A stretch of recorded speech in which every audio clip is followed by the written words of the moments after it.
Now, earlier on in the show, we had teachers' union SADTU, NAPTOSA and SAOU talking to us about the country's readiness to resume schooling next week. Now, the unions all believe that the lives of teachers and learners will be at risk if they return to class on 1st of June. Now, they say that only 7 out of 9 provinces are not ready to resume schooling. And to discuss this further, we're joined by Spokesperson for the Department of Basic Education, Mhlanga. Thanks so much for your time. Welcome to Morning Live, Mr. Mhlanga.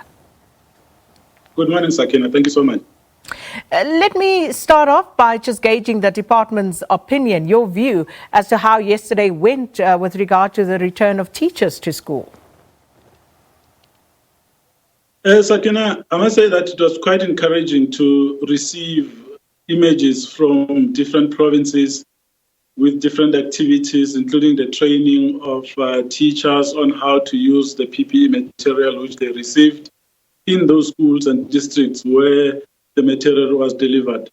But we also saw activity in various schools where cleaning was taking place, where preparations for the reopening of schools were taking place. So it was quite encouraging because it is not all the provinces that were ready to receive the SMTs yesterday. You will remember that in KwaZulu-Natal, they indicated that SMTs and teachers must come back to work. Teachers must come back to work on Thursday. And in Limpopo, they will be going back only today. But still, there was a lot of activity, which shows that there is really eagerness to go back to work. And that is a clear indication that, indeed, the department is ready for the 1st of June. Mr. Mhlanga, there was activity. There were, of course, also some hiccups. Do you think that the department has met all the regulations prescribed in the government gazette at this stage? Not as yet. In fact, even in the statement that we issued yesterday, which was an outcome of the meeting of the Council of Education Ministers, there was an acknowledgement that not all the work has been done as yet. It's still work in progress. Not all the deliveries have taken place in all the schools, but where the deliveries have happened, work is proceeding in terms of the orientation on the use of the material, in terms of water provision. We've been seeing tankers pumping water into the tanks in the different schools in KwaZulu-Natal. For example, the MEC has been going there to monitor.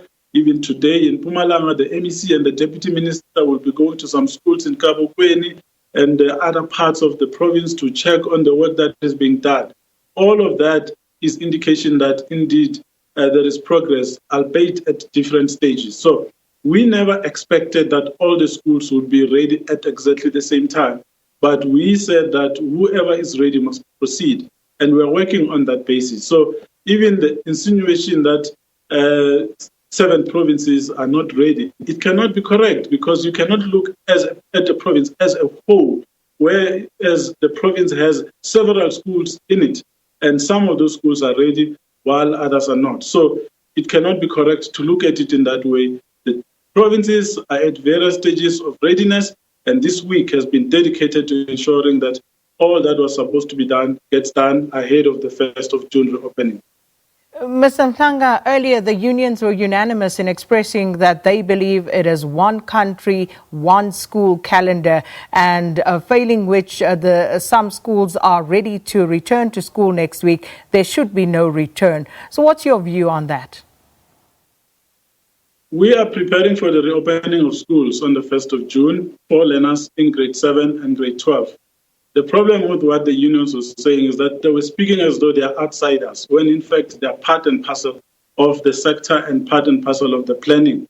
I also heard them say that we are rushing the reopening, whereas we have not been rushing. In fact, they have been part of the planning for the reopening of schools from when the schools closed, because as soon as the schools closed, we knew we needed to do things differently. So we got together all our partners and we said, how do we prepare for the reopening of schools whenever schools will be reopened? So we've been actually working very slowly in this process.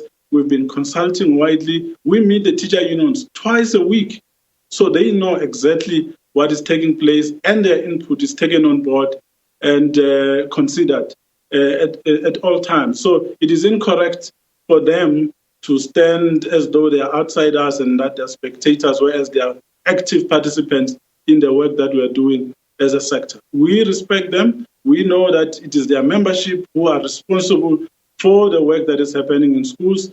That's why we always obtain their input at every point in the discussions. The work is definitely not being rushed. We are saying if a school is not ready, the school must not be opened. And this message has been there right from March when the minister addressed the media on this closure of schools. Even after that, in terms of the preparation, she always emphasized, even the DG himself has been saying that where the school is not ready, no one must go there. And that message has been consistent. All that we need to do is to go back to the statements that the minister has been making to indicate that safety was a priority. And that those utterances by the minister regarding safety have been consistent. So it cannot be that now the minister is being accused of being inhumane and planning for embarrassment. It cannot be, because she has been consulting and she's been obtaining the input of everyone so that everyone at the end of the day is taken on board and they are part and parcel of the decisions that would have been made. And that's exactly what the unions are saying. They're saying that you are planning for an embarrassment next week because they are not willing to sacrifice the lives of their members or children given the lack of safety and hygiene requirements in the schools. But I also want to find out with regard to this consultation process, because the unions are adamant that they are not being listened to. So could you kindly explain to us exactly how this consultation process works, Mr. Mhlanga?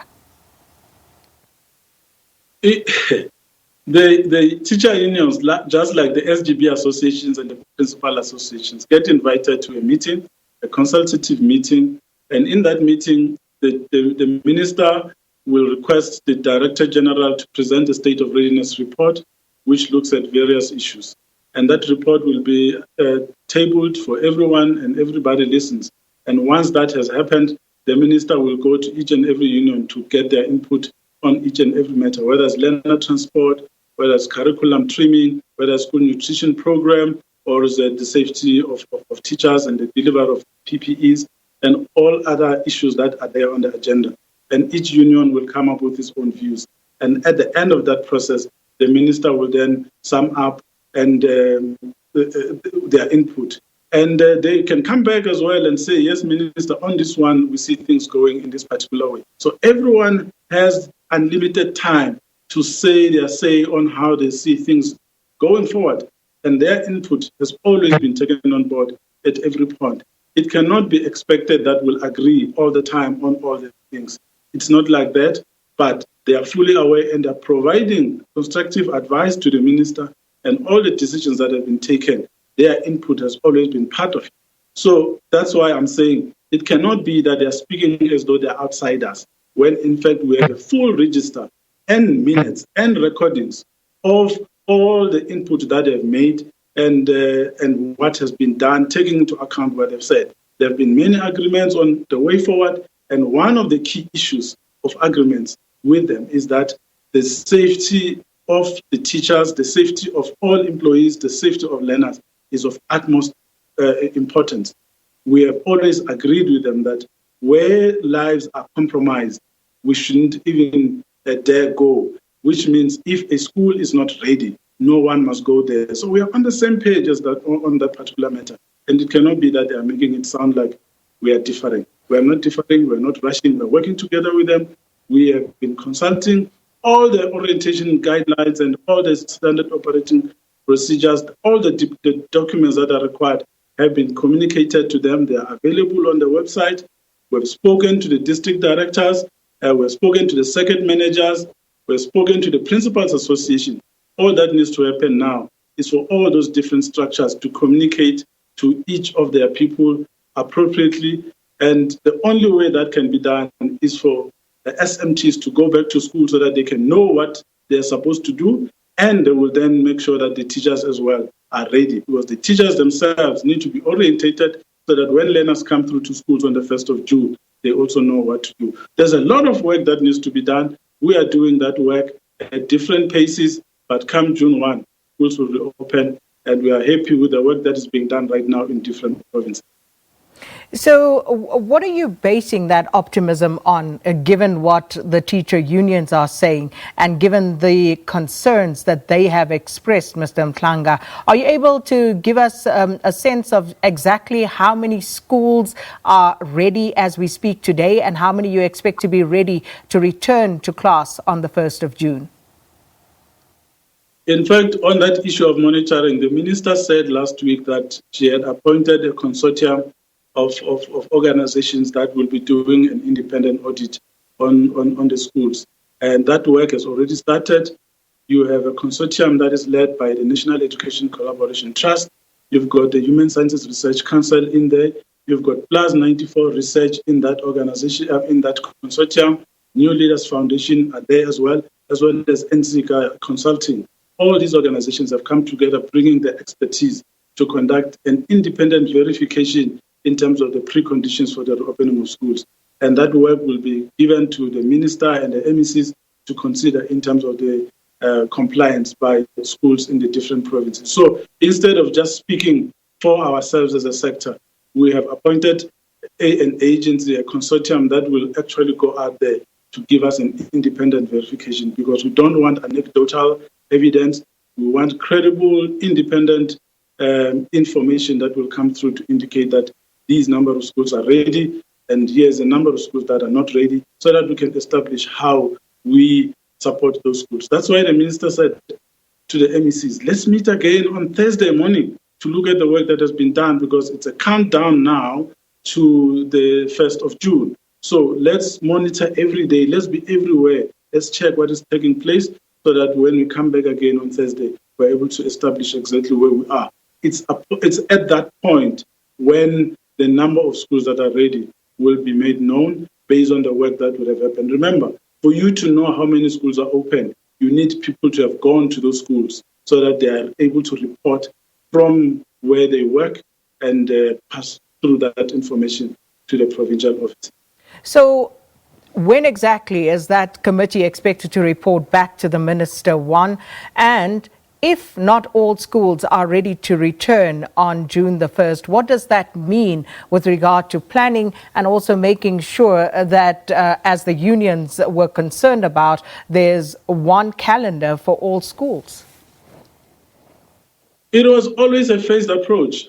Even this country has been working on the basis of a phased approach. We never expected every sector to be back at work at exactly the same time. In fact, that's what the president said.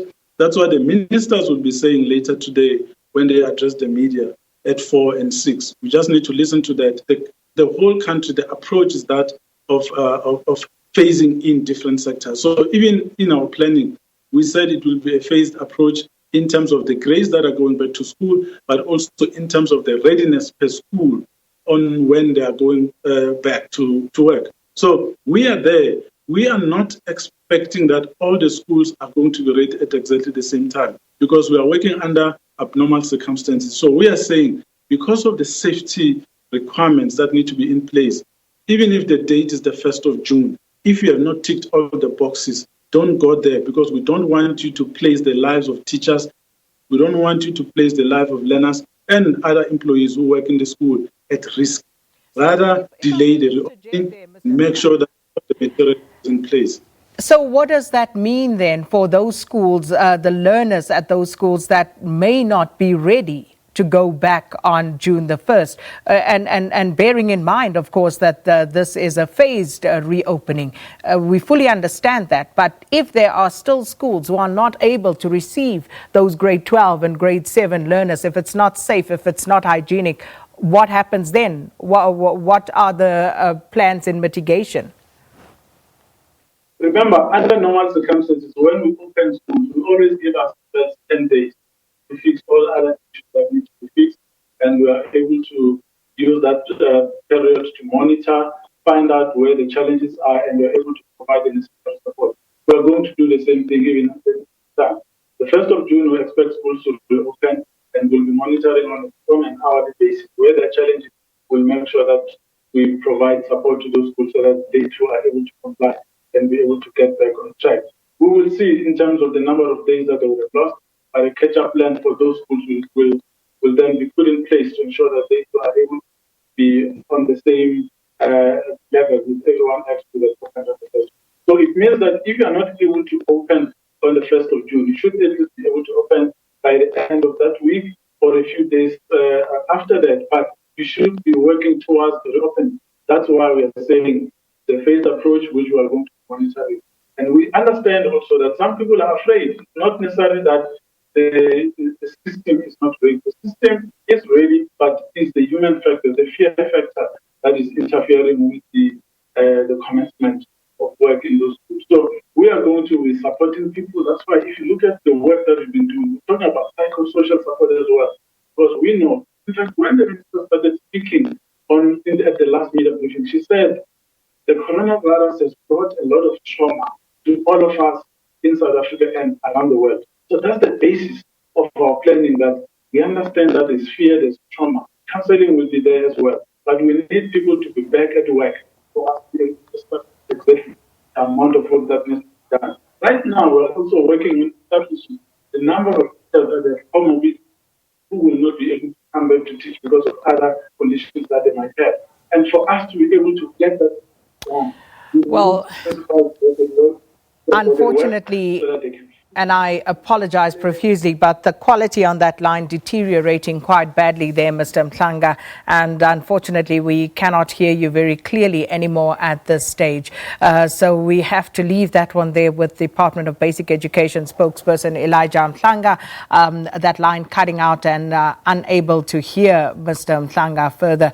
But in essence, he is saying that all systems go on the 1st, and those who are not ready to return on the 1st, those schools should return the week after. They usually have that 10-day period in which they give themselves to fix things, and saying the unions should stop speaking as if they are outsiders in this process. And it begs the question, so what exactly is going on? Unions saying their input not being heeded by the department. The department say they have been consulted every step of the way. So you make up your mind on that, and of course we'll see what happens next week. Let's take a quick break.